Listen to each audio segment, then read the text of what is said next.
नमस्कार मित्रों, आज हम ज्योति बसु जी के बारे में जानेंगे जो 1977 से लेकर सन 2000 तक बंगाल के मुख्यमंत्री थे। सबसे लंबे समय तक मुख्यमंत्री रहने वाले ज्योति बसु जी के बारे में जानेंगे हम लोग। ज्योति बसु, इनका जन्म जो है 8 जुलाई 1914 में हुआ था और मृत्यु 17 जनवरी 2010 में हुई थी। ये भारतीय कम्युनिस्ट पार्टी मार्क्सवादी के जाने माने राजनेता थे।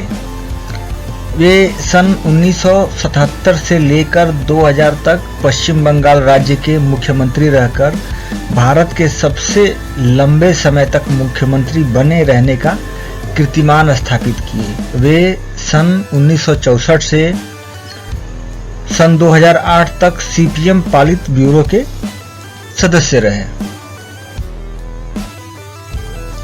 ज्योति बसु 8 जुलाई 1914 को कलकत्ता के एक उच्च मध्यम वर्ग बंगाली कायस्थ परिवार में ज्योति किरण बसु के रूप में पैदा हुए। ज्योति किरण बसु इनके बचपन का नाम है। उनके पिता निशिकांत बसु ढाका जिला पूर्वी बंगाल, जो कि अब बांग्लादेश में है, के वारदी गांव में एक डॉक्टर थे, जबकि उनकी मां हेमलता बसु एक गृहिणी थी। बसु की स्कूली शिक्षा 1920 में धर्मतला कलकत्ता के लोरेटिव स्कूल में हुई थी, जहां उनके पिता ने उनका नाम छोटा करके ज्योति बसु कर दिया। 1924 में सेंट जेवियर स्कूल जाने से पहले बसु ने स्नातक शिक्षा हिंदू कॉलेज में विशिष्ट अंग्रेजी में पूरी की। 1934 में बसु कानून के उच्च अध्ययन के लिए इंग्लैंड गए, जहां ग्रेट ब्रिटेन की कम्युनिस्ट पार्टी के संपर्क में आने के बाद राजनीतिक क्षेत्र में उन्होंने कदम रखा। यहां नामचीन वामपंथी दार्शनिक और लेखक रजनी पाम दत्त से प्रेरित हुए। तो ये रजनी पाम दत्त भी कायस्थी थे। 1940 में बसु ने अपनी शिक्षा पूर्ण की और बैरिस्टर के रूप में मिडिल टेम्पल में पात्रता हासिल की। इसी साल वे भारत लौट आए। जब सीपीआई ने 1944 में इन्हें रेलवे कर्मचारियों के बीच काम करने के लिए कहा, तो बसु ट्रेड यूनियन की गतिविधियों में शामिल हुए। बीएन रेलवे कर्मचारी संघ और बीडी रेल रोड कर्मचारी संघ के विलय होने के बाद बसु संघ के महासचिव बने। 1964 में जब भारतीय कम्युनिस्ट पार्टी का विभाजन हो गया, तो बसु नए भारत की कम्युनिस्ट पार्टी मार्क्सवादी के पोलित ब्यूरो के पहले 9 सदस्यों में से एक बने। 1967 और 69 में बसु के पश्चिम बंगाल के संयुक्त मोर्चे की सरकारों में उप मुख्यमंत्री बने।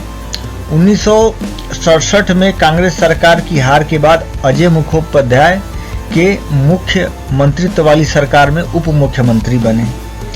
1972 में कांग्रेस पश्चिम बंगाल में वापस सत्ता पर लौट आई।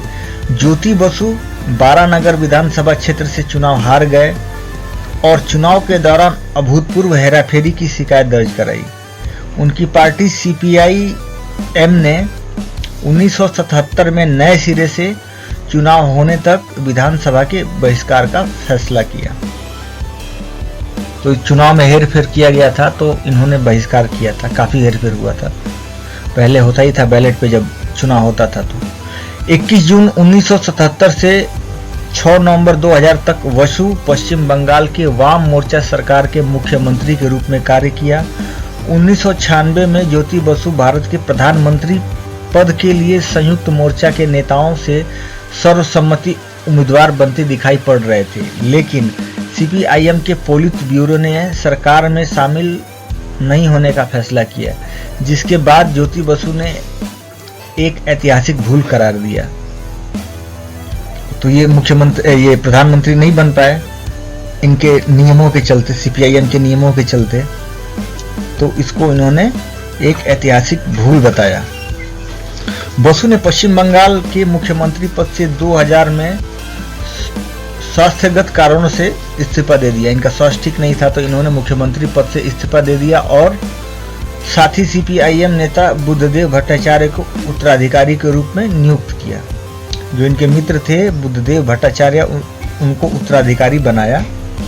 बसु लंबे समय तक भारतीय राजनीति इतिहास में मुख्यमंत्री के तौर पर सेवा के लिए जाने जाएंगे। कुछ दिन से बीमार चल रहे ज्योति बसु का 17 जनवरी 2010 को अस्पताल में निधन हो गया। अब इनसे जुड़ी कुछ महत्वपूर्ण बातों को जान लेते हैं। 8 जुलाई 1914 को कोलकाता में जन्म इनका हुआ है।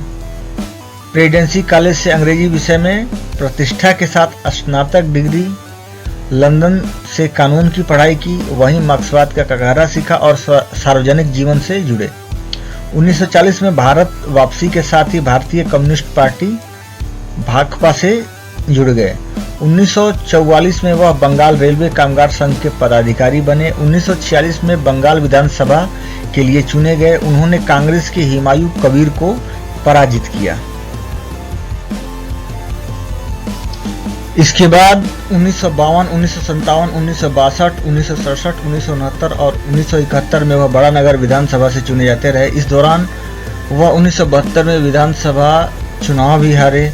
वर्ष 1964 में मार्क्सवादी कम्युनिस्ट पार्टी माकपा की स्थापना हुई। वह इसके संस्थापकों में रहे।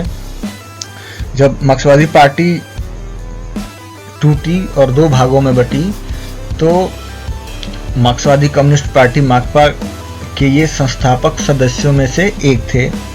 वर्ष 1967 में वह बंगाल की गठबंधन सरकार में उप मुख्यमंत्री बने। 21 जून 1977 को वह पश्चिम बंगाल के मुख्यमंत्री बने और 6 नवंबर 2000 तक पश्चिम बंगाल की वाम मोर्चे सरकार के मुखिया बने रहे। तो ये सबसे लंबा पीरियड है बंगाल के मुख्यमंत्री का, ज्योति बसु जी का। 1996 में वह देश के प्रधानमंत्री बनते बनते रह गए। उनकी पार्टी की सर्वोच्च नीति निर्धारक संस्था का फैसला उनके प्रधानमंत्री बनने के रास्ते में आड़े आया। बाद में ज्योति बाबू ने पार्टी के इस फैसले को ऐतिहासिक गलती करार दिया। तो ये निश्चित रूप से ही गलती थी कि इतने योग्य नेता जो प्रधानमंत्री पद के दावेदार थे वो बनते बनते रह गए इनकी नीतियों के चलते। तो ये एक ऐतिहासिक गलती थी। वर्ष 2000 में बिगड़ते स्वास्थ्य के कारण मुख्यमंत्री का पद छोड़ दिया इन्होंने और फिर सक्रिय राजनीति से संन्यास की घोषणा कर दी। वर्ष 2004 में केंद्र में कांग्रेस नीति संयुक्त प्रगतिशील गठबंधन की सरकार को वामपंथी दलों की ओर से दिए गए समर्थन में उन्होंने प्रमुख भूमिका निभाई। तो ये रहा एक महान कायस्थ राजनेता का जीवन परिचय। कैसा लगा आपको? वीडियो में कमेंट करके जरूर बताएं। वीडियो को अपने मित्रों से शेयर करें, चैनल को सब्सक्राइब करें। नमस्कार।